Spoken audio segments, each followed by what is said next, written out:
And I'm Abby Garrett. Thanks again for making us part of your day and for the news we've been following for you. A new regulation protecting transgender New Yorkers from discrimination is taking effect. The change, which became effective on Wednesday, expands the state's existing anti-discrimination rules to prohibit discrimination against a transgender person when it comes to jobs, loans, schools, and public accommodations.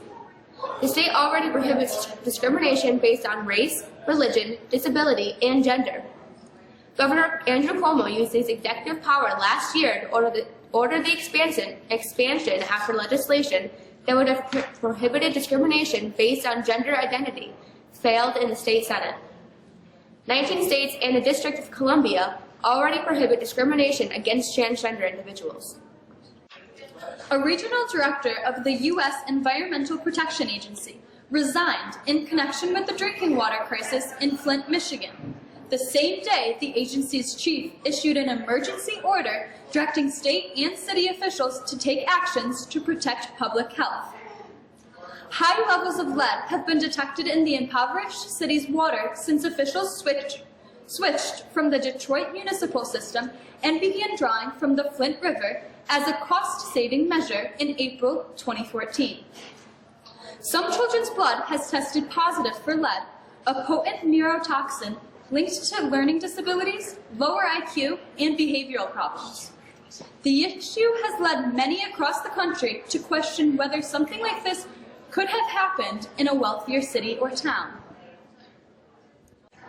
The Marine Corps says the 12 Marines who were in 2 helicopters that crashed off Hawaii are considered dead.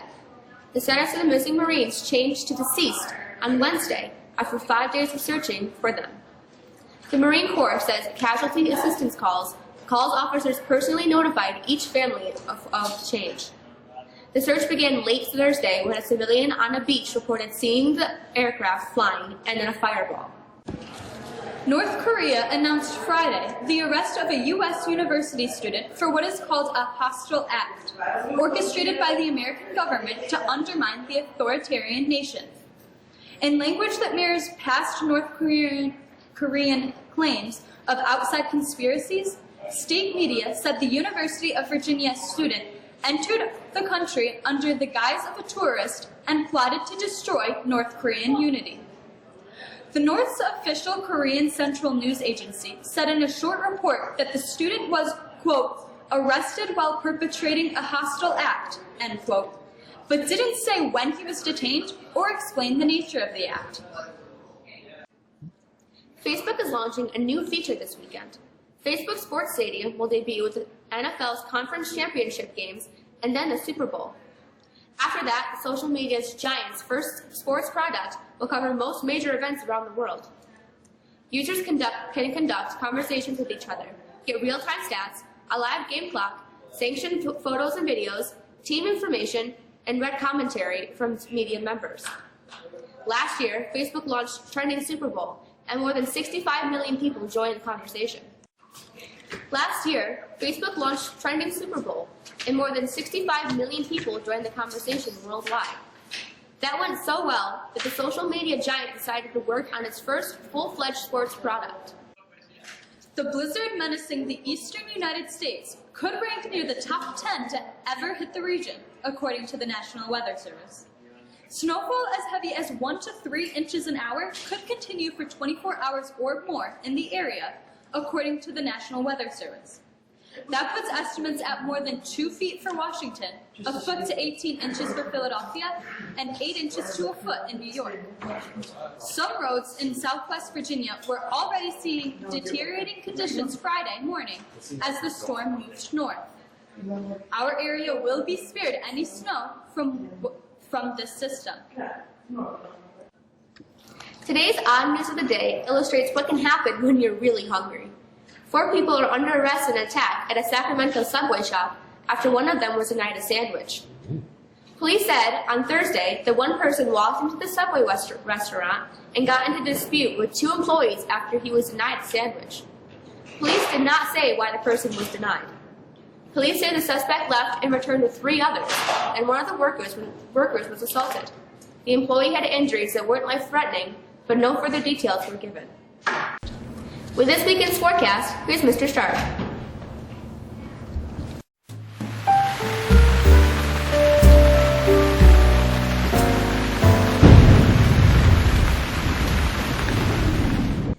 felt every bit of the temperatures that were slightly below zero this morning, with clear skies overnight and radiational cooling led to the temperatures plummeting overnight. We're going to see the same thing tonight as skies remain starlit. The weekend looks perfect if you're looking to get out and enjoy the snow that's recently fallen.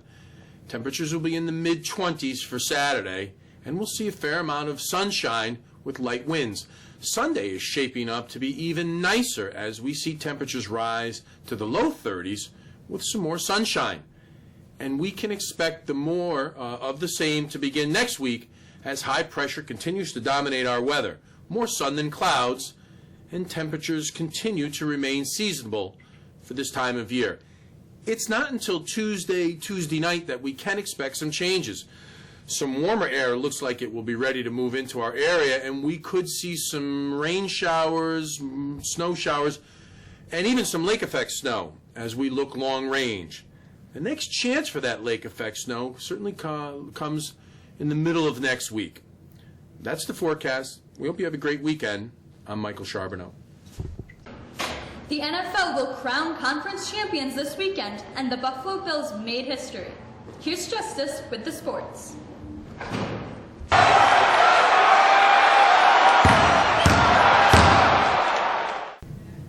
Mexico boys basketball team felt the sting of losing a triple overtime game last week against Whitesboro, and it was clear they weren't anxious to experience that feeling again.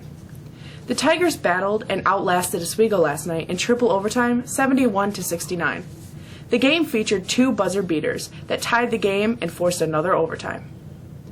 After a slow first quarter, the girls basketball team battled back to the tie game early in the second half before falling to Central Square 56-41.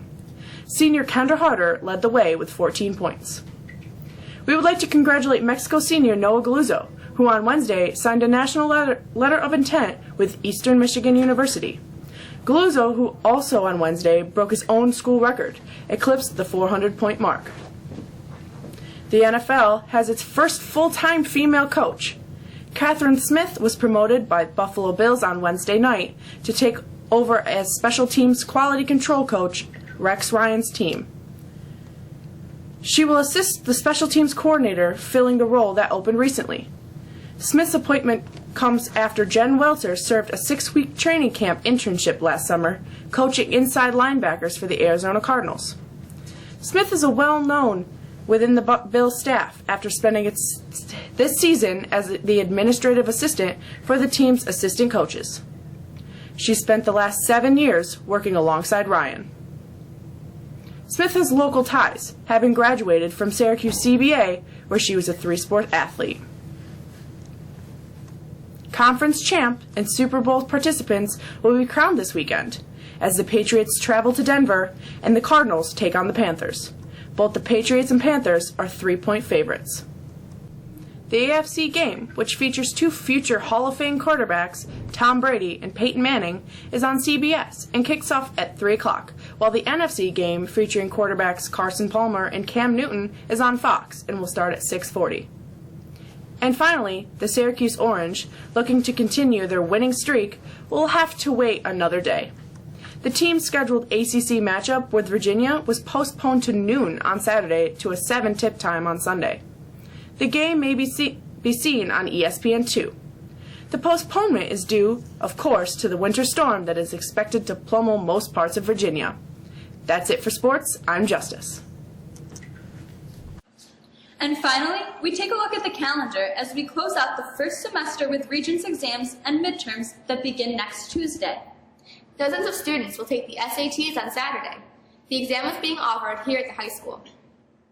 The boys basketball team, fresh off their dramatic win on Thursday, hosts Central Square while the girls team travels to Camden. The swimming and diving team takes the pool for the OHSL championships this evening. And the wrestling team heads to CNS this weekend to compete in the Section 3 dual meet. That's it for us this week. We appreciate you joining us always. For the staff of I'm the Tigers News, have a great weekend, and we'll see you again February 1st as we begin a new semester. I'm Abby Garrett. And I'm Alexis Richer. Take care. That was